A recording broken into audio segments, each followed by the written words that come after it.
All right, welcome to the conversation on TYT Network. So there's a new documentary out, and it is about Russian interference in 2016 elections. In 2016, our sovereignty was violated by a foreign power which found a way to interfere in our democratic process. We faced an attack of a new kind. The Russians hacked democracy. I've been trying for years to figure out what happened. If the US system depends on trust in democratic institutions, who benefits if Americans lose that trust? Are we doing everything we can to make sure that Americans will decide who is running this country? In 2016, it was a three-ring circus of election meddling. Russian trolls have been busy making mischief on the internet. They were using fake accounts, fake organizations, and finally, fake local media. Как сейчас просто объясню эту цепочку? Придумал это определение, такая получается карусель лжи. Russian intelligence hacking a DNC. They were not hacking the Trump campaign. And the alleged collusion. Let's instead use the word seduction. You have Russia saying, we want to help you. And you have Don Jr. saying, love it. Of course Russians prefer Trump, because Trump said that he preferred Russians. Russia was not pro-Trump. They were anti-America. Okay, now that is a topic that has got everybody with very strong opinions, right, left, in the middle, etc. So someone bothered to look into the facts, but can you trust the guy? Well, it's Alex Gibney, only legendary documentary filmmaker, won an Academy Award, multiple Emmys, a Peabody or several Peabodys, and people lose track. I'll give you an incomplete list: Taxi to the Dark Side, Enron, The Smartest Guys in the Room, We Steal Secrets, the story of WikiLeaks client number 9, The Rise and Fall of Elliot Spitzer, Going Clear, Scientology and the Prison of Belief. You get it. Alex has directed now Agents of Chaos. Great to have you back on the Young Turks. Hey, Cenk, good to see you. All right. So now these are controversial waters, of course. So I assume that after looking into the facts, you found out that the Russian interference story was a hoax, a witch hunt. Is that right? Not exactly. I mean, I think that obviously there was a big Russian attack. I think anybody who looks at the facts will see that. And we spent a good bit of time in Russia. We spent a good bit of time in Ukraine. But it was a kind of ingenious attack in the sense that it relied on agents of chaos in this country to proliferate it. So it was attack of a different kind. And it reverberated here so well because it could count on agents of chaos in this country to spread the word.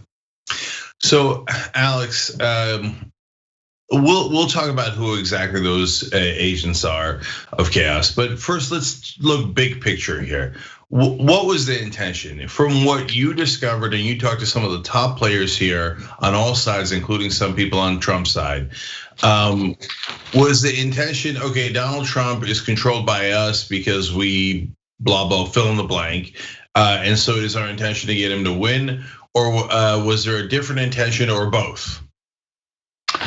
You know, I think it's not so easy to say that it was just one thing. I think they were throwing stuff against, they were throwing spaghetti against the wall to see what worked. I think what's important to understand is that this really goes back to Ukraine. And a name that keeps coming up in this story, but I think that we put into context. It's Putin was very upset in terms of how he felt Americans were interfering in his attempts to control what was going on in Ukraine, and also the way that aspersions were cast on his own legitimacy in terms of coming back to power. When the election was clearly rigged. So he had a bee in his bonnet, or a real animus toward the United States.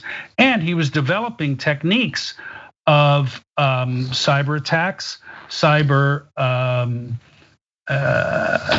trying to think of the best word for it.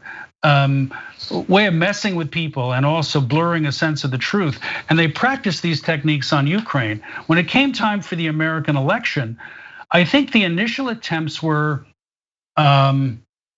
playful, that is to say, maliciously playful, in terms of trying to undermine American democracy. Over time, I think they began to swing for the fences and came to support Trump, even as they understood that Trump was only too happy to get that support, which was, I think, surprising to them. But nobody right up until the very end, including Putin, including Trump, ever thought that Trump was going to win. So I think broadly speaking, you have to look at it as an assault on democracy. So if they didn't think Trump was going to win, okay.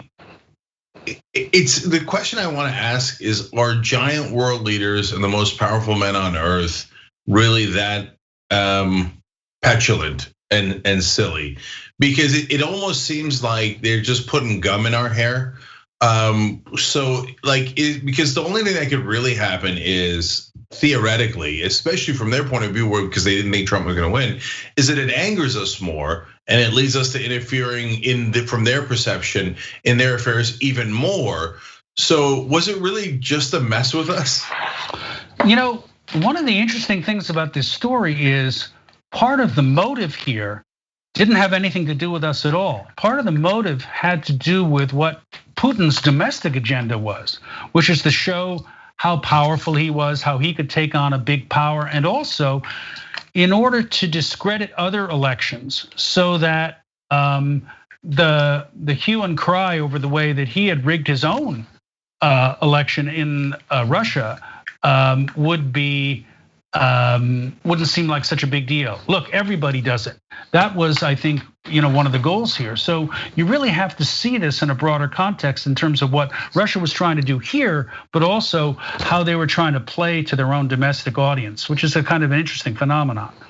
Yeah, definitely. That gets to a more credible motive for doing it. And so let's talk a little bit more about how then, because I'm sure folks that are watching on the right wing, but also some on the left wing, are now enormously skeptical of any sentence that has the word Russia in it. So how do you conclude that they interfered in our elections? And what did that mean? And did it have a large effect or a small effect? It's hard to know precisely what the effect was, but there was an effect. And it's also hard to parse exactly how you would disentangle the Russian effect from all the other effects. Comey, Hillary's lousy campaign, Trump's destabilizing, activities. But here are the main vectors of the attack were twofold. One was a pretty intense cyber attack, which resulted in the stealing of the hacking of the DNC emails and also the Podesta emails. And it wasn't just a simple phishing attack. They had exfiltration devices. They were burrowing deep inside a lot of databases in the United States. And it was something that goes back to 2014. I mean, the FBI was onto this early on when they were concerned at the behest of Westinghouse on cyber attacks and cyber intrusions into nuclear power plants in Ukraine, which happened to be owned by Westinghouse. So it was a pretty big and formidable series of cyber attacks. Then there were the trolls, and the trolls started off as a very kind of amateurish undertaking.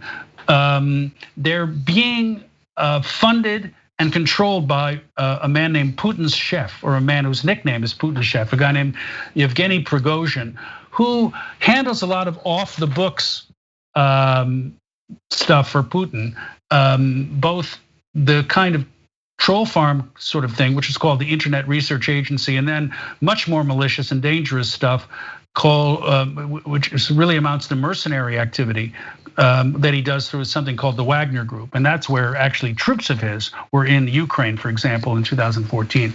But in terms of the American attack, it's two things: troll attacks, stealing, creating fake personas, sort of trying to stir the pot. Now, it's clear that they weren't introducing anything that wasn't already here, but the goal was to ramp up the noise, to create a sense of division and divisiveness by getting people really worked up against each other, so much so that they were literally creating demonstrations on both sides and sending people here in America to demonstrations through some of their social media meddling. So, and then when you look at the impact of the trolling, I think one of the impact was that it caused a lot of people to stay home because they were so pissed off and frustrated. And in some states that may have won the day for Donald Trump. States like Michigan, for example, where 75,000 people in the Detroit area who voted for Obama stayed home in 2016, and Trump only won that state by 10,000 votes. There's one other thing I forgot to mention in terms of the attack, and that was an attack on election systems themselves. And actually, that was what most worried the Obama administration, that the Russians had intruded or managed to get inside elements of election systems in all 50 states in the nation. And there was a terrible concern early on, and I say early on in 2016, that the Russians were gonna try to flip votes. I think at the end of the day, that wasn't the intent. What the intent was to create a sense of doubt when Hillary ultimately won, as they expected her to do, that her result was legitimate. That was the original goal. So they never really had to pull that switch because Trump won miraculously. But that was one of the elements of the attack. So it was a pretty sophisticated, multi-pronged cyber attack on American democracy. So that's exactly what I wanted to go to next. To me, it appears there's three major prongs, and I want to see how much they're still at it on those, and how easier or hard it is. So let's start on the prong you're talking about. The most important one is flipping votes. If it's not just Russia, if anyone can flip votes, then we have an unmitigated disaster on our hands in any election. So Alex, I don't know, I've seen the YouTube videos where like barely professional hackers can hack into election centers and change the votes in like 1.5 seconds. So really, Missouri and Montana and Michigan, and they all have it all figured out. All of their local dudes are way better than all the top hackers in the world, and we're positive that nobody can flip votes. We're not positive that nobody can flip votes, but I think one of the defenses is that voting tends to be extraordinarily decentralized and to some extent, not very well organized. And sometimes that can be a good thing. Obviously, the ultimate solution to this is for everybody to go to a paper ballot system. We're not there yet, and at least a paper ballot backup system. But I think the biggest defense that we have at the moment in terms of flipping votes is this decentralized and ultimately diffuse nature of state election systems, and not all of them are the same. That's why, in the attacks in 2016, the Russians were attempting to go on to registration systems, which were easier to mess with, and in order to sow doubt. So I'm not saying we're out of the woods, and I'm not saying these things can't be hacked. They can, and we should be deeply concerned about it. But it's not as simple as one would think. And then when you get into flipping votes, it's like, how do you do it in such a way so that it's imperceptible? Because you don't want to flip so many votes. You don't want Trump, say, to win 100% of the votes in some county in Pennsylvania. You want to flip just enough so he ekes out a victory without anybody noticing. And that's not very easy to do. The way you just said, you flip enough votes so that he ekes out a victory, I was like, what does that sound like? Oh, right, 2016. Okay, anyway, cross our fingers that Missouri local officials have it figured out. Okay, number two is actual dirt on Trump. Like, to what degree do they control Trump? So I'm gonna get back to the trolling, etc. That's prong 3. And so that's the one that everyone conflates with all of the different prongs, and conflates with all of the issues, but it is an issue. by itself. What did you find? So we didn't find, there was all this salacious detail in the so-called dossier about prostitutes and hotel suites and so forth and so on. We didn't find any evidence that indicated that that was true. However, in some ways, the corruption and the control is actually hiding in plain sight. And I would point to the Moscow Trump Tower deal. Trump denied that he had any financial entanglements with Russia, but the fact was that the Moscow Trump Tower deal was something that was on the table right on to the night of the election. So I think, for a lot of the 2016 campaign, he was saying nice things about Putin, not because compromat was about to be used against him, but because he wanted to get a deal. He thought he might sell a penthouse suite to Putin, which would help, increase the price. I don't think even Trump didn't think he was going to win the election. So on the one hand, you have that kind of fundamental corruption. And I suppose you could say a certain kind of control, but it was the control that comes from somebody desperately wanting to do a deal. I think the other stuff that we don't know about, which may come to light someday, are the degree of financial entanglements that Trump may have had with Russia. That is to say, the extent to which he may have been given loans or been able to sell real estate at hugely inflated prices. And to the extent that the Russians knew that some of what he was saying were lies, and the Trump Tower example would be one, that then gives you a certain leverage over somebody. But it's not as simple as thinking, oh, they've got these pictures of him and they're calling him every day on the red phone saying, dude, say exactly what we want, and or we're going to release the pictures.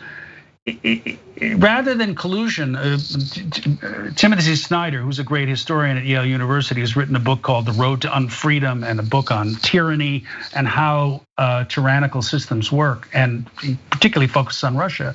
He says that you can't think of it so much as collusion as a seduction. These people thought very much alike, meaning Trump and Putin, and they had very similarly cynical views about democracy. And what difference did it make if you got help from the Russians? Why should that matter? I don't think Trump cared because these weren't norms that he had any interest in following. And Putin saw that and I think took advantage of it. And all these sort of forays and initiatives that were put forward, like that weird meeting in New York at Trump Tower, it's all part of that pattern. Not to mention the fact that Trump's campaign advisor also was deeply in hock to a Russian oligarch who was very close to Putin. Yeah, I'll give my 2 cents here real quick.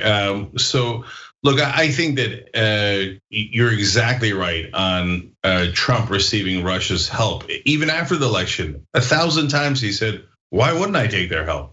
He views it as you're being a sucker if you don't take the help of a foreign country trying to rig our elections. He's like, well, what would I want him to do? Not rig it in my favor? He just doesn't get it, right? So that part I totally agree with, and I totally agree with you. It's not pictures and it's a red phone, etc. And compromise in that movie kind of way that we think about it, James Bondy kind of way that we think about it. But I think the financial dealings that he's had with Russian oligarchs in the past are not as complicated as we think they are. I think that they are fairly straightforward. They involve money, as we all know. That's almost the only thing that Donald Trump cares about. So they don't have to have pictures over him. They just have to have money over him. And it is almost no question at all that they do. So the question is, who are the oligarchs? How are they connected to Putin? But at this point, is there really any oligarchs left standing in Russia that aren't connected to Putin? So if it wasn't a Putin plot to begin with, by the time that Trump owes a couple of $100 million to Russian oligarchs, doesn't Putin have them? Yeah, I mean, our reporting didn't indicate or wasn't able to ascertain a debt like the one you're talking about. We ascertained that from Manafort in regard to Deripaska, the oligarch I'm talking about. But when it came to Trump, we weren't able to ascertain a bank statement which showed that he owed the Russians X amount of money. But he clearly wanted to do a huge deal, and the deal was one for which he really needed Putin's assent, or sort of backroom nod. And so you're right. It was really more corrupt and blatant than everybody thinks. He was telling us what was going on. He wanted to make money. He wanted to do a Moscow Tower deal, and so he was blowing smoke up Putin's posterior. So that's what he wanted. And then when he made that famous statement throughout the election, hey, Russia, if you're listening, send me Hillary's hidden emails. It was a joke, but it was a joke that had a real mechanism, because just a few hours later, the Russian military intelligence was actually hard at work trying to get the very emails he asked for. So now you've got a joke which has very serious consequences. Right, but that statement is so multi-layered because it also shows that Trump didn't have the emails and they weren't previously colluding. Because he's blatant. He just says, hey, Russia, if you have them, send them. And they're like, oh, well, lucky for you, we do, and here you go. Well, that's the Hillary emails. They never got those. If we're talking about the DNC emails or the Podesta emails, there's a lot of evidence that shows that Trump did know about that. Roger Stone was interfacing with Trump and with WikiLeaks simultaneously, right around the period. This would be August, September, October 2016. And we know that those emails were hacked by Russian military intelligence and provided to WikiLeaks by Russian military intelligence. So that was something that was much closer to coordination. Right, even so, and again, I think Trump is more controlled by Russia than Alex does or anyone else does. But even so, if Stone is trying to get it from WikiLeaks, so it's not like they had it from the Russians already. They had to go to WikiLeaks to try to get them. No, but that was the smart play by the Russians. They don't give it to the Trump campaign. They let WikiLeaks publish unredacted. But you want to know when that's going to happen, and that's what the triangulation was between Roger Stone, Trump, and WikiLeaks. Alex, last question, because it's so important, and it goes to the title of the movie, Agents of Chaos. So the way that I see it, basically, we talk about this all the time, but this is playing out in real life now with real life consequences, and so you could finally begin to see it with your own eyes. Stories are what run everything in our world, and it seems like a throwaway line sometimes when people say it, but stories are also what help decide whether people are going to trust in elections or not. The American idea, the American principles, and whether we have faith in the system. And it seems like the Russians are trying to interfere in our stories, if you will, and create chaos so that we can't trust the stories anymore, at least the positive ones. And so going forward, since they've kind of laid out the blueprint here, what would stop any foreign government, the Chinese, the Indians, the Pakistanis, etc., from using America as basically a battlefield for propaganda to mess with our belief and faith in the system? Well, you come to maybe the most important point, which is the biggest damage that Trump has done in connection sometimes with the media is to offer an assault on truth. And there can't be a rule of law if there is no truth. So propaganda and the incursions by other societies in terms of upsetting and messing with our elections will continue to happen so long as we allow ourselves to live in a world in which truth doesn't matter. Ultimately, the big battle is between truth and propaganda. Yeah, so we didn't mention Fox News at all up until the end here, but having a giant so-called news network inside the country that propagates things that are not true on a regular basis makes the job of any foreign government much, much easier when they try to erode our belief in just 2 + 2 = 4. Facts. Yes. All right, Alex Gibney, Agents of Chaos comes out on HBO on September 23rd. Thank you so much for joining us. Really appreciate it. Thanks, Cenk. Always a pleasure. Thanks for watching the Young Turks. Really appreciate it. Another way to show support is through YouTube memberships. You'll get to interact with us more. There's live chat emojis, badges.